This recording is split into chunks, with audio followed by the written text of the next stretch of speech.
Welcome to the Pursuing Points podcast, where it's all about the pursuit of credit card points and miles today so that you can travel the world free of charge tomorrow. And now, your host, Peter Foti. Hello, everyone. Welcome to yet another Pursuing Points podcast. I'm your host, as always. This is Peter Foti. Today, I do not have a guest host, so it's just going to be me. And what I want to do today, as I'm sure you saw by the title, is sign up for the American Express Platinum Card. And I wanted to do that for a couple reasons, which I'll talk about. For anyone who has read one of my articles where I talked about one of my biggest mistakes with credit cards that actually involved the Platinum. So I want to rehash that story because I'm not sure how it's going to affect this application. As a matter of fact, as I've started to try to apply for it just by pre-filling some information, I ran into a few, I guess we'll call them hiccups, which I'll talk about. But basically, let's start off with talking about why I want to sign up for this card, what my plans are for the rest of 2016 and also 2017, and how this card sort of fits into my overall portfolio. So for the unacquainted, basically, the American Express Platinum Card is one of what we would consider, I guess, a premium card. The annual fee is $450. The current sign-up bonus, the public sign-up bonus, I should say, is 40,000 points after you spend $3,000 in your first 3 months.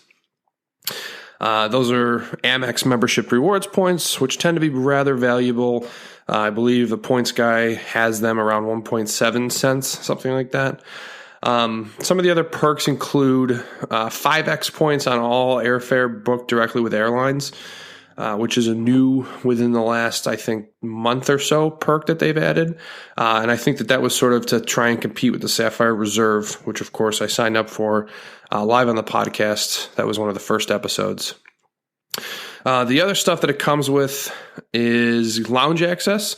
And this is actually the main reason that I'm interested in this card. So this year, I've spent over $300 on lounge passes. So I visited the Centurion Lounge twice in Las Vegas, and then I visited various Delta Sky Clubs at $29 a piece this year.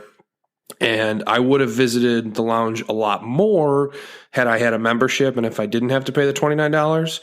So I don't necessarily think I'm going to be traveling as much in 2017, but I do believe that I'll be able to at least break even on this card when I consider the money that I'll save from lounge passes and then also money that I'll save from eating or drinking at a lounge rather than having to buy something in the airport. It also comes with a $200 airline fee credit. This is much more restrictive than the Sapphire Reserve in that you have to actually select a qualifying airline, and then you receive up to $200 a year in statement credits for incidental fees. So these could be like checked bags fees or maybe upgrades, things like that. So I'm not sure how much mileage I expect to get out of this. I know that some people have talked about a loophole using, there's a United Airlines app where you can actually buy things to earn United miles and it gets coded as travel. So you get the fee credit. I haven't really dove into that too much. So long as you can use this for upgrades, I'm sure I'll get my $200 out of it. But so that's that. And then the other stuff, $100 fee credit for global entry or pre-check, which I've already got, so I'm not worried about that. And what else does it come with? So you can get Starwood Preferred Guest Gold, which is cool. It's got some other status stuff, but at a high level, what I'm really looking for is the lounge access, specifically Centurion and Delta Sky Club, because I fly Delta almost exclusively. And I think that would be pretty valuable to me. So how it fits in with sort of the rest of my portfolio is my plan for 2017, I think, and I may do like another podcast that sort of dives a little bit deeper into this, but basically right now, if you look at my wallet, cards that I've got that I use the most often are the Sapphire Reserve, the Chase Freedom, the Delta Platinum Amex. So the Platinum Amex, of course, is so that I can earn the MQM bonuses If you spend $25,000 a year, you get 10,000 MQMs, and if you spend 50, you get another 10,000. So, if you spend 50,000 in a year, you basically have silver status. So it's a good way to earn, additional levels of status without having to actually sit on an airplane, which is nice. The problem, of course, is that there is an opportunity cost because that $50,000 that you're spending could be spent on another card, which might earn points that are more valuable. Delta Sky miles don't tend to be super valuable, but of course, beggars can't really be choosers. It kind of is what it is. So I think in 2017, my focus will be to earn at least the first 10,000 MQM bonus and then put all of the rest of my spend on either some combination of the Reserve, the Amex Platinum, and then I'm considering, and I've mentioned this a few times before, downgrading my Sapphire Preferred to a Freedom Unlimited. Right, so Freedom Unlimited earns 1.5 Ultimate Rewards points on everything. And I say Ultimate Rewards points because so long as you have a Chase Premium card, such as the Sapphire Reserve, you can transfer those points and sort of consolidate them, which is pretty cool. So that would be my plan. And it's from like an annual fee perspective. That would put me $450 for the Reserve, $450 for the Platinum, $195 for the Delta Platinum, and then $75 for the Reserve additional card holder. I definitely think that that's a lot, but one of the things, obviously, with the Reserve, you get the $300 airline credit, and then, you're getting value back out of your spend. So it's not as if that's a flat cost. It's just all the way in which you're able to maximize your points and your spend. So that's kind of the plan. I want the Platinum, not necessarily for the sign-up bonus, but more so for the lounge access and some of the status things that it offers.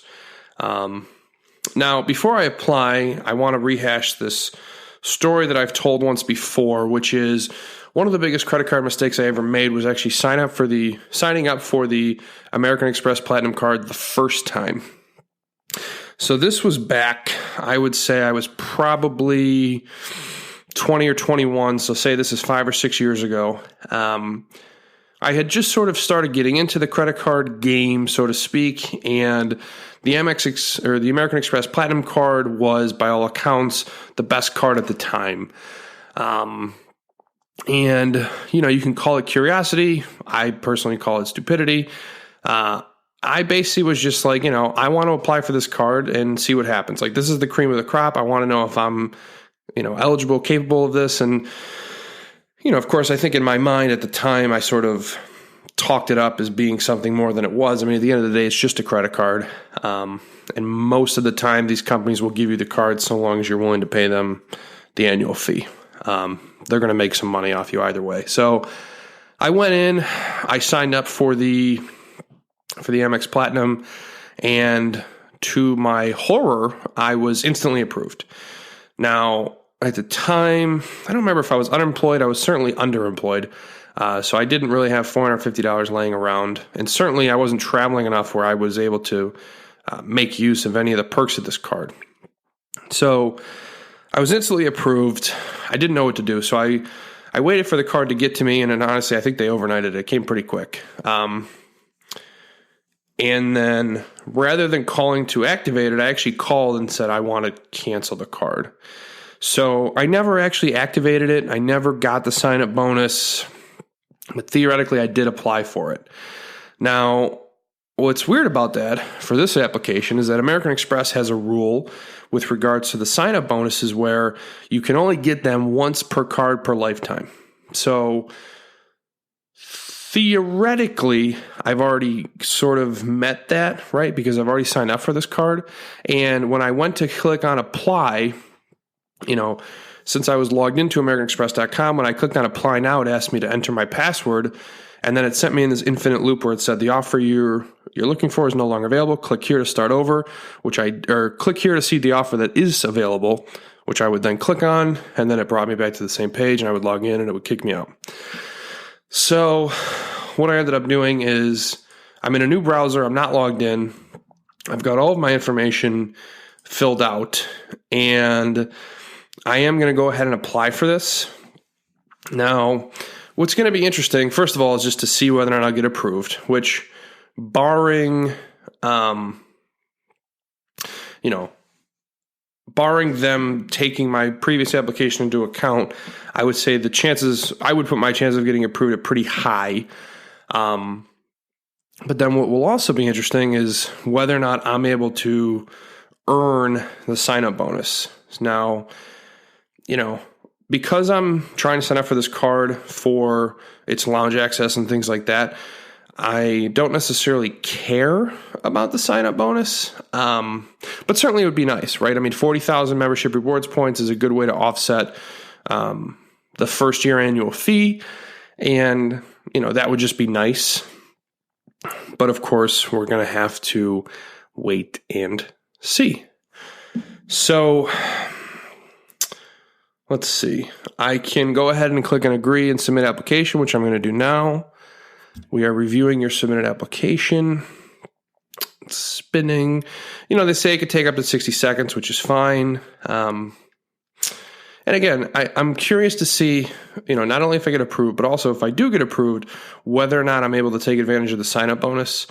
I'm not sure if I would want to call them and talk about it or what have you. So interestingly, and this is the first time this has ever happened to me, it says, "Thanks, Peter. Can we speak to you on the phone?" It says, "Please call us to speak to a customer care representative who will provide you with a decision."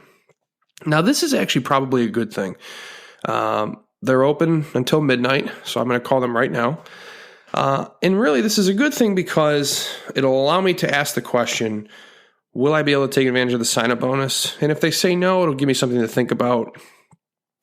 But, of course, if they say yes, then it's a no-brainer. I obviously want the card. So it says, if we don't hear from you, we'll try to contact you within 2 or 3 days using the number you just provided in your application. Great. I'm looking at this kind of as like a pending decision. And it could be for any number of reasons. I won't necessarily know till I call.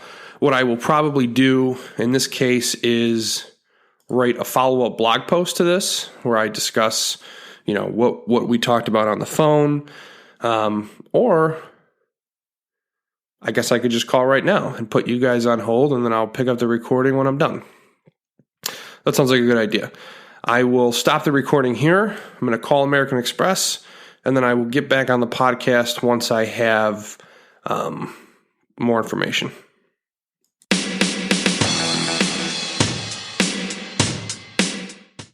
And we're back. So I try to use some phone call holding music there. Of course, that only lasted a few seconds. Ultimately, I was on the phone with American Express just now for 30 minutes. It ultimately didn't end well. So what happened was I called, and the first person that answered said that she couldn't help me, which I suppose is par for the course.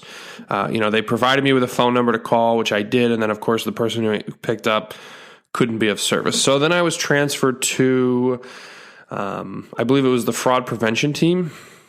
And basically the reason that the application went pending was they wanted to verify my address. I guess since I had moved within the last 3 or 4 months, they just wanted to make sure that I was actually living at this address and that it wasn't like an alternate address or anything like that. So went ahead and verified the address, and the representative informed me that he was about to what he called decision the application, right? So he was gonna press the button to give me a decision. Before he did, I asked him about the sign-up bonus. I said, I explained to him the situation. I said, 5 or 6 years ago, I had this card. I never activated it. I was never able to take advantage of the sign-up bonus. How will that affect me?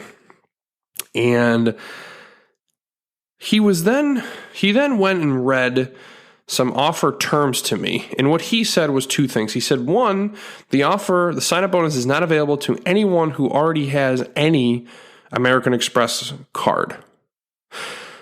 Now, I don't know where he found that. When I look at the offer terms, under the terms, conditions, and disclosures for the Amex Platinum, the only thing that it says is that the welcome bonus offer is not available to applicants who have or have had this product. It doesn't say anything about other products. So I was very confused. He couldn't tell me where he was getting that from. And then the second thing, of course, he read that, it's not open to people who have had this card in the past. So I try to explain again. I don't really consider it as if I had the card, considering the fact that I never activated it. I never took advantage of the sign-up bonus. And as much as I understand what American Express is trying to do with this restriction, I don't necessarily feel like I was taking advantage of it, because it's not as if I was trying to get a second sign-up bonus. I had never gotten it before. It was, it was a mistake on my part.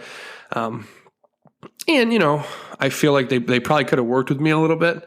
So he and I kept talking, and ultimately I asked him, because what happened was he said, you may be eligible for the bonus. And I said, well, I would like to know if I'm going to be eligible before you decision me. Otherwise, I would just like to cancel the application.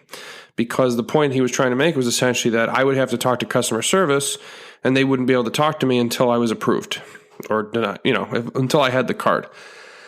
So then I asked him if there's any way he could speak to customer service before he decisioned the application. So then he went and talked for 5 to 10 minutes. I don't really remember. And basically when he came back, he said, it doesn't sound like you'll be eligible.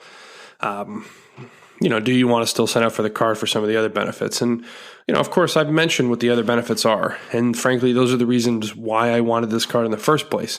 Not necessarily for the sign-up bonus, but more so for the lounge access and things like that. My problem with it is that, now I've got to give American Express $450, and they're basically saying that they are not willing to soften the blow in the first year, because I signed up for the card before, even though, like I said, I didn't activate it, nor did I take advantage of the sign-up bonus. So ultimately, what I decided was I wanted him to cancel my application, which he did. So I will not be getting the Amex Platinum. So my application has been canceled. I will not be receiving any further decision. And that's kind of that. So, in some ways we can look at this as sort of a blessing in disguise. I mean, maybe I didn't need the card like I thought I did. And if I do indeed start traveling less in 2017, then maybe I wouldn't have been able to make use of the lounge access as much as I would have this year. So, I'm going to keep my Delta Platinum Amex. It also opens the door for me to consider the Delta Reserve. The Delta Reserve, of course, and, I would have to go through this whole process again because it won't let you sign up for the Delta Reserve if you've already got the Delta Platinum. It only will let you upgrade your current card, which, of course, I don't want to do. Like, if I was going to get this card, I would want the sign-up bonus that it currently comes with. The Reserve grants you Delta Lounge access. It grants you the MQM bonuses. So if you spend $30,000, you get 15,000 MQMs, and if you spend 60, you get another 15,000. Which that's of course is a lot of spend for one card. I would be looking at this as a way to spend maybe 30 to get 15 and then be done with it, rather than trying to spend 50 for 20 on the Platinum. So that's an option for me in the future. I will be looking into that. I'll have to call American Express because, like I said, I wouldn't want to upgrade my current card. I would want to apply for this as its own product, and then I would go ahead and cancel the Platinum card if and when I was approved. So we'll see what happens there. That'll probably be another episode entirely. But I guess the TLDR for this one is that tried to apply for the American Express Platinum, was given a deferred decision, and after I called, they basically said that even though I could have processed the application, they were not going to give me the sign-up bonus. He couldn't tell me where the offer terms he was reading came from necessarily. And at one point I was, ready to go down the path of speaking to a manager and blah, blah, blah, but I just really didn't think it was worth it. So I did not get a new card today, which is unfortunate. But But I think that it'll give me something more to think about in the future. And of course, this is a good data point for anyone who may be in a situation somewhat similar to me, for what you might be able to do in the future as well. So I would love to get your thoughts on this whole, saga. So leave a comment, send me an email, and let me know what you think. Like I said, I've got some guests coming on the show soon, so stand by for those, and thank you for listening.